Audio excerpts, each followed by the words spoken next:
Hi everyone, Scott Lewis here for Wirefly. Today I'm here to bring you a cell phone Schmackdown between the very popular Samsung Galaxy S3 and the Google Nexus 4.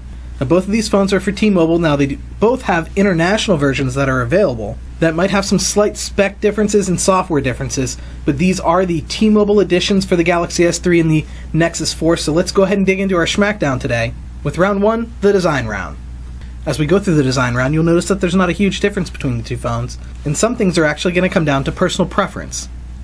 So let's go ahead and start off with the displays. The Galaxy S3 has a 4.8-inch diagonal LCD display, where the Nexus 4 has a 4.7-inch LCD display.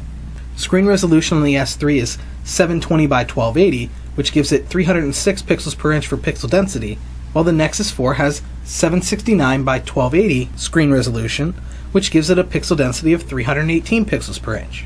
The display stats are very similar, and to me, I really can't tell a difference between the Galaxy S3 and the Nexus 4 displays.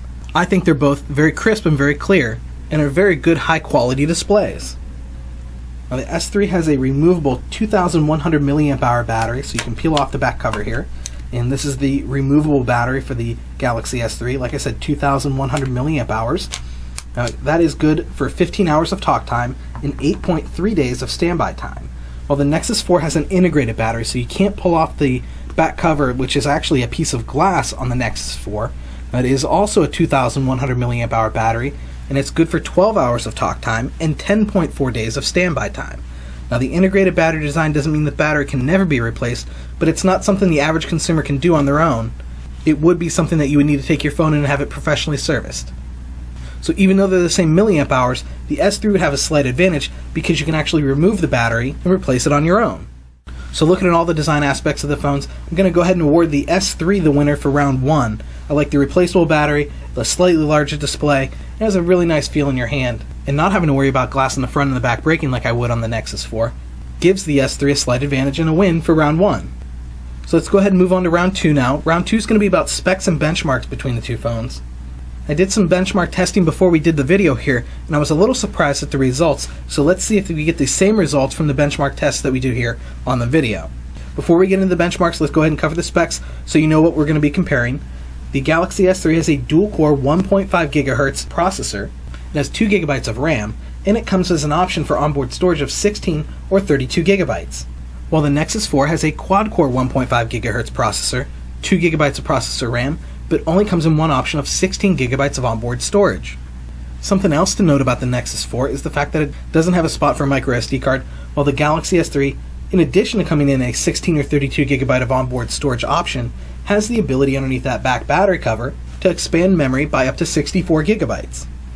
So while the Nexus 4 has the advantage with the quad-core processor, they both have the 2 GB of processor RAM, the onboard storage definitely goes to the Galaxy S3. So now that we've covered the specs, let's go ahead and run a couple benchmark tests. We're going to do 2 benchmarks today. We're going to do the quadrant standard benchmark, and we'll do that first. And we'll do an Antutu benchmark here in a second.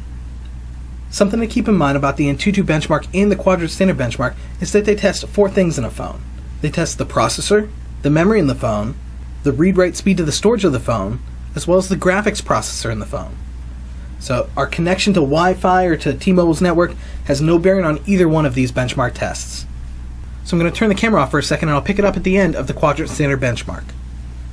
So both the Galaxy S3 and the Nexus 4 have finished off the quadrant standard benchmark. Let's go ahead and take a look at the scores. The Galaxy S3 has a score of 6,133, while the Nexus 4 and its quad-core processor versus a dual-core processor has an overall score of 4,934. I said earlier I was a little surprised by some of the test results that I did earlier, and this is the one I'm surprised with. Normally when you see a dual-core versus a quad-core phone, the quad-core processor has an advantage and almost always has a higher quadrant standard benchmark. So that's our quadrant standard benchmark score. Let's go ahead and take a look at our Antutu benchmark score, or let's go ahead and run the Antutu benchmark and give you a score. So once again, I'm going to go ahead and turn the camera off, and I'll pick it up at the end of the Antutu benchmark. So the S3 and the Nexus 4 have finished up the Antutu benchmark. Let's go ahead and take a look at our scores. We have the Galaxy S3 with a 10,679 score, and the score for the Nexus 4 is 16,184.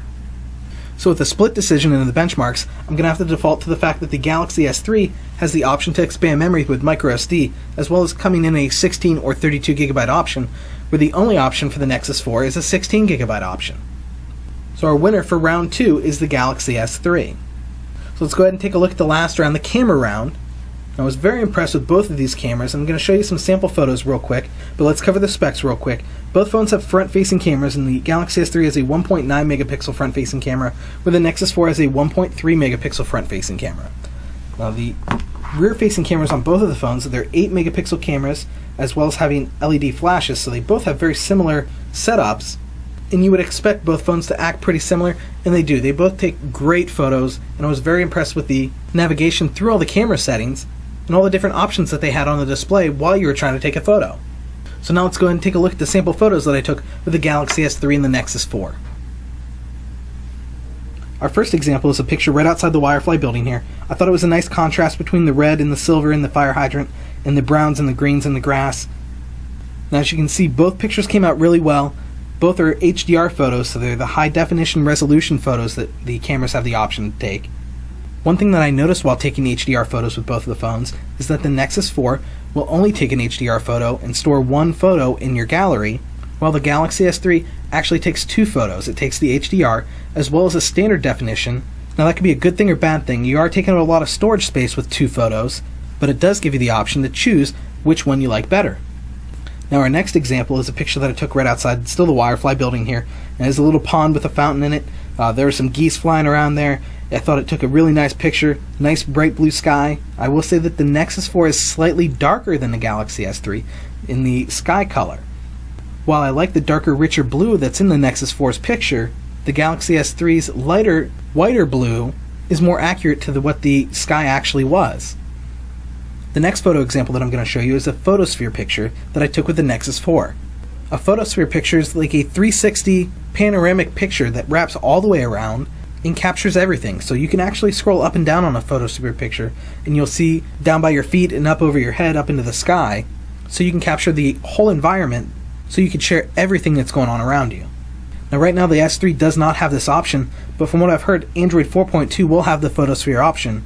So when the Galaxy S3 does get that software update, the photosphere option should be on there. Now I was really impressed with the photosphere. It actually is a very unique way to take a picture. I do have to say, everyone that I showed this photo to was very impressed with how it came out. Now some of them weren't quite sure how they would use it every day, but I don't know if it's something that you would use every day. I think it would be something that you could use on a special occasion. Maybe you're at a sporting event or a concert or a family gathering and you wanted to capture everything that was going on at one time. I think this would be a really neat way to show everyone what's going on around you in one photo. So those were the photo samples I wanted to share with you in round 3. Let's go ahead and recap round 3 real quick. With the specs being so similar between the two phones, and the fact that they both took great quality photos, I'm going to have to give the slight advantage for round 3 to the Nexus 4.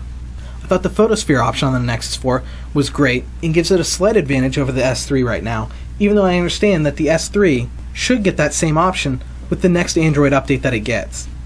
Even though round 3 went to the Nexus 4, our overall win for today goes to the Galaxy S3 for winning the design round and the spec round. Now, if you're looking for a great deal on the S3 or the Nexus 4, make sure to check out Wirefly.com. We have some of the best prices on the internet. So that wraps up our Schmackdown for today. My name's Scott Lewis for Wirefly. Thanks for watching.